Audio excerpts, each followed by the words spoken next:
Oke gengs, jangan lupa subscribe ya channel Ki Pranaleu. Kalau kalian KPL sejati, tunjukkan eksistensi kalian. Hadir!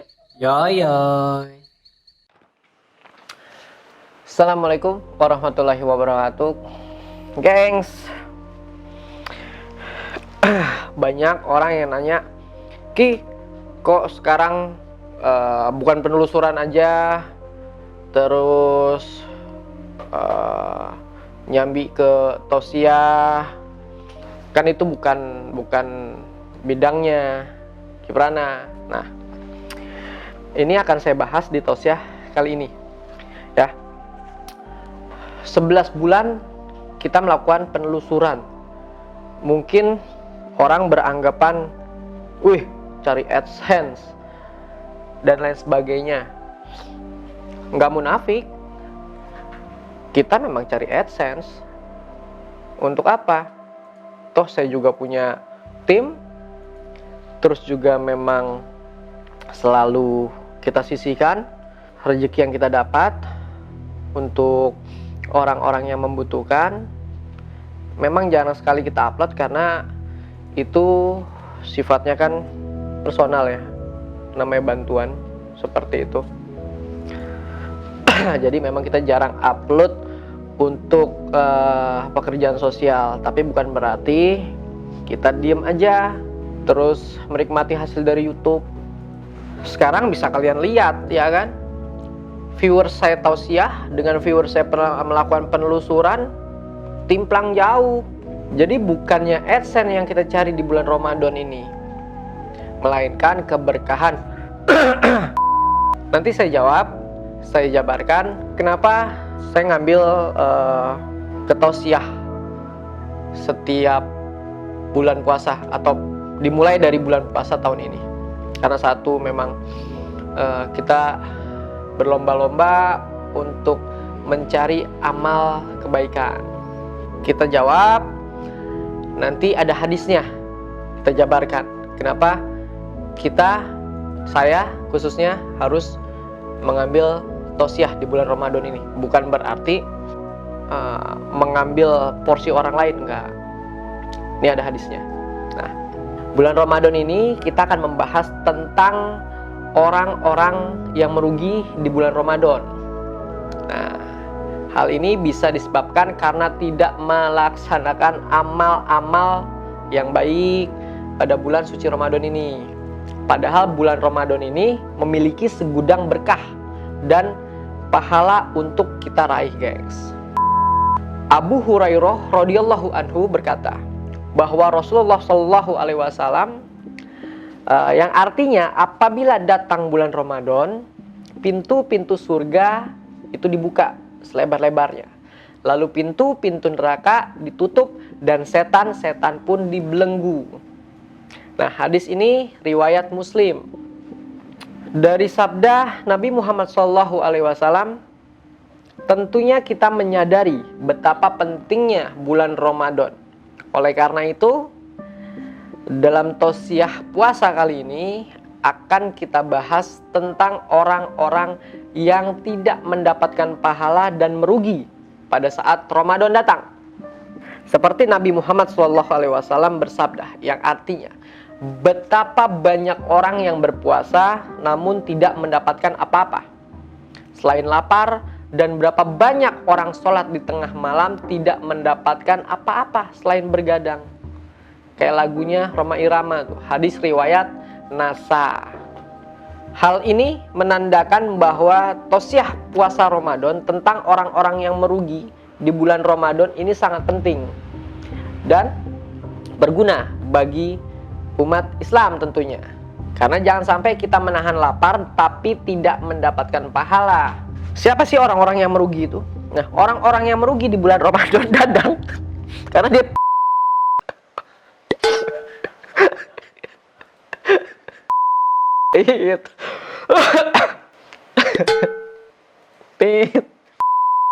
Nah, orang-orang yang merugi pada saat bulan puasa adalah orang yang puasa hanya mendapatkan lapar dan haus aja.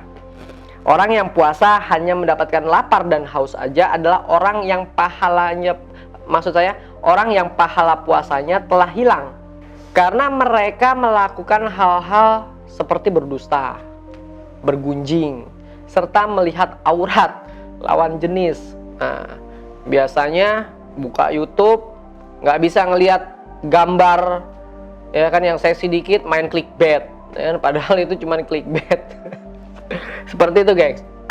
Nah, di mana hal itu adalah beberapa contoh perbuatan yang menghilangkan pahala dari puasa. Betapa banyak orang yang berpuasa namun dia tidak mendapatkan dari puasanya tersebut kecuali rasa lapar dan dahaga. Hadis riwayat At-Tabarani. Tausiah kali ini tujuannya mengajak kita untuk memanfaatkan datangnya bulan Ramadan sebaik mungkin untuk menabung pahala sebanyak-banyaknya, karena bulan Ramadan ini menawarkan banyak sekali kebaikan yang harusnya kita lakukan untuk mencapai ketakwaan. Nah, salah satunya dengan saya bertausiah seperti ini. Yang kedua, orang yang tidak mengikuti tarawih sampai selesai, kecuali pada saat pandemik seperti ini yang mewabah. Karena ada sebagian masjid yang memang bukan melarang orang untuk sholat berjamaah dan sholat tarawih, tetapi lebih mengedepankan kesehatan dan keselamatan orang banyak. Ini terkecuali ya. Nah, yang kita bahas ini adalah orang yang tidak mengikuti tarawih sampai selesai. Nah, seringkali kita melihat orang yang sudah keluar sebelum sholat tarawih. Jadi sholat tarawih belum kelar, mereka udah nongkrong, rokok, terus jajan cemilan, godain cewek, banyakan seperti itu. Nah, terus orang yang tidak mengikuti tarawih sampai selesai tersebut menjadi salah satu bahasan kita kali ini. Nah, biasanya banyak orang yang sudah keluar dari masjid sebelum dimulainya sholat witir. Nah, Nabi Muhammad SAW bersabda guys, orang yang sholat tarawih mengikuti imam sampai selesai ditulis baginya pahala sholat semalam suntuk. Tuh bayangin. Nah, hadis ini riwayat Tirmizi. Hadis ini riwayat Tirmizi, Ibnu Majah dan Ahmad. Lalu dengan sabda Rasulullah SAW, tentunya akan sangat merugi bagi siapa saja yang meninggalkan sholat tarawih sebelum selesai.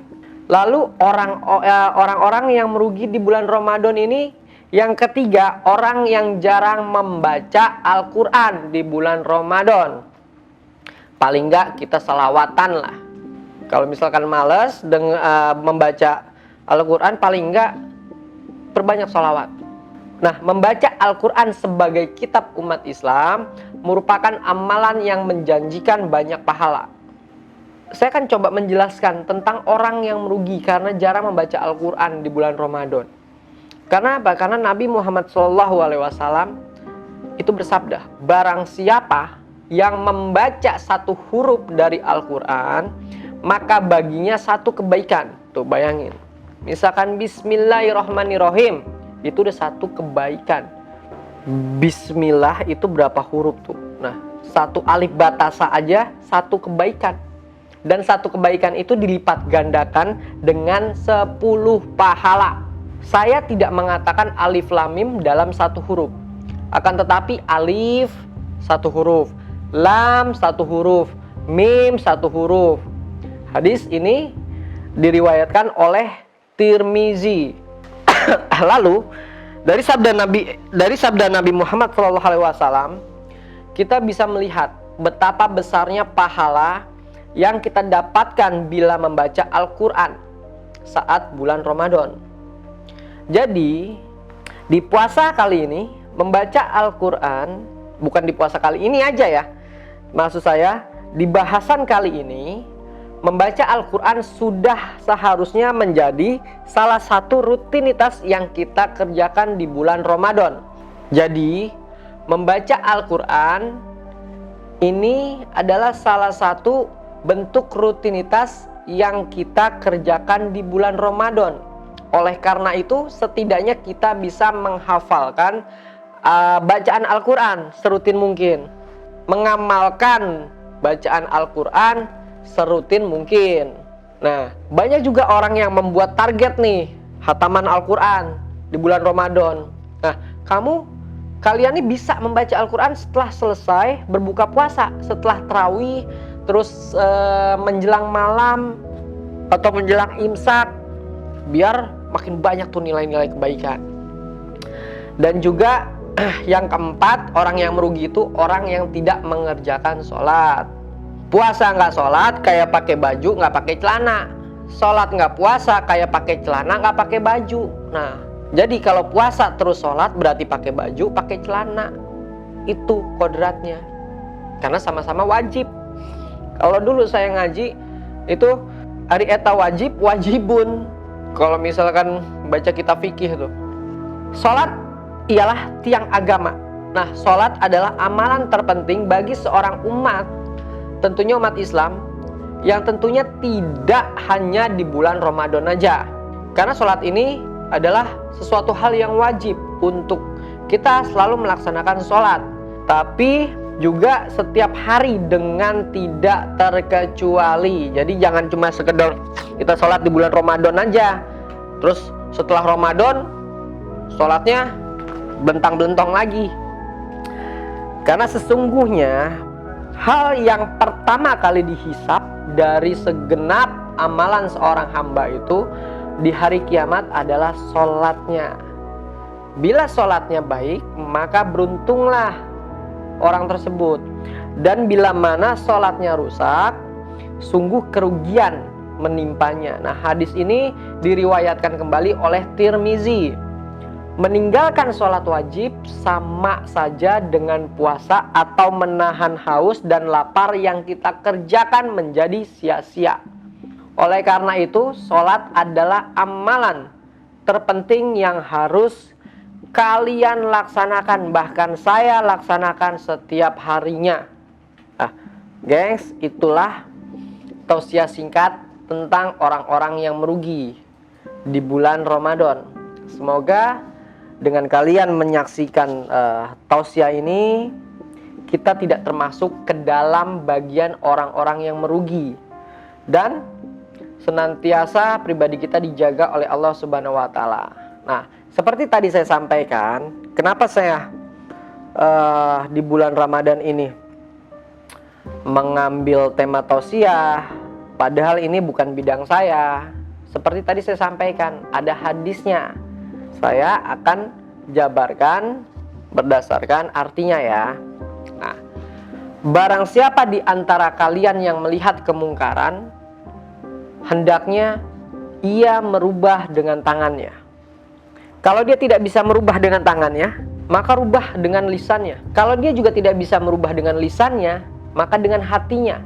Dan yang demikian adalah selemah-lemahnya iman. Hadis ini diriwayatkan oleh Muslim.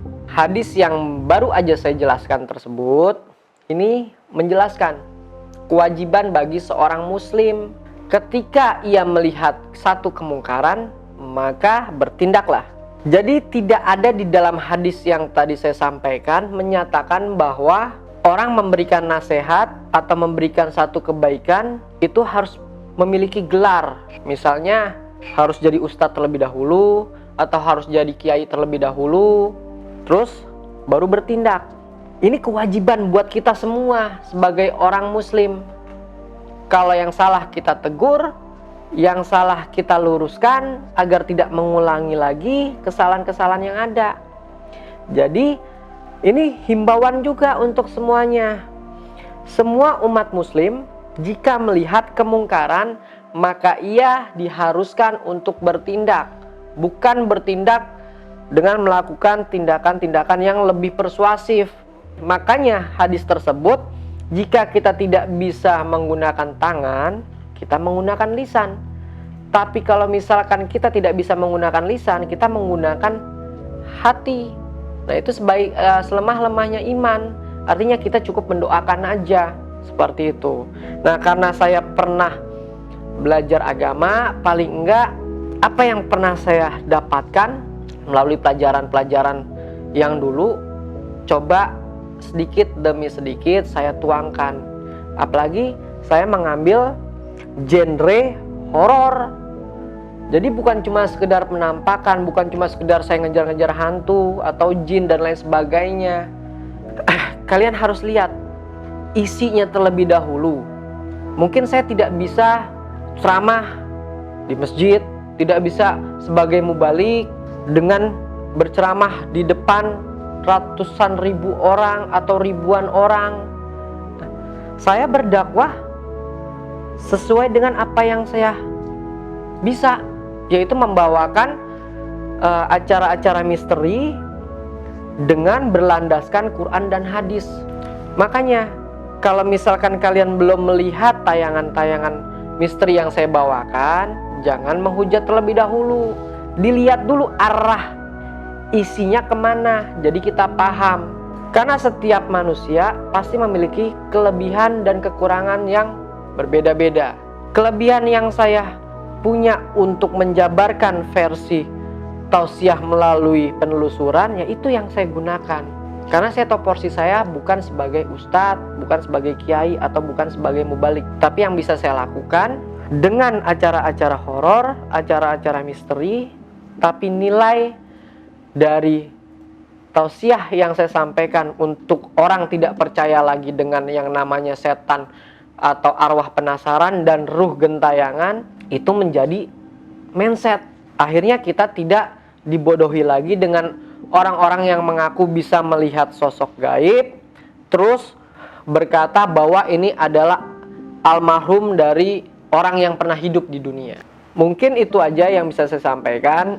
Kurang lebihnya mohon dibukakan pintu maaf yang sebesar-besarnya, karena saya juga hanya manusia biasa. Saya hanya mencoba belajar dan mencoba belajar lagi untuk memberi tahukan pengalaman dan pendidikan yang pernah saya pelajari, baik itu di sekolah ataupun di pondok pesantren pada saat itu.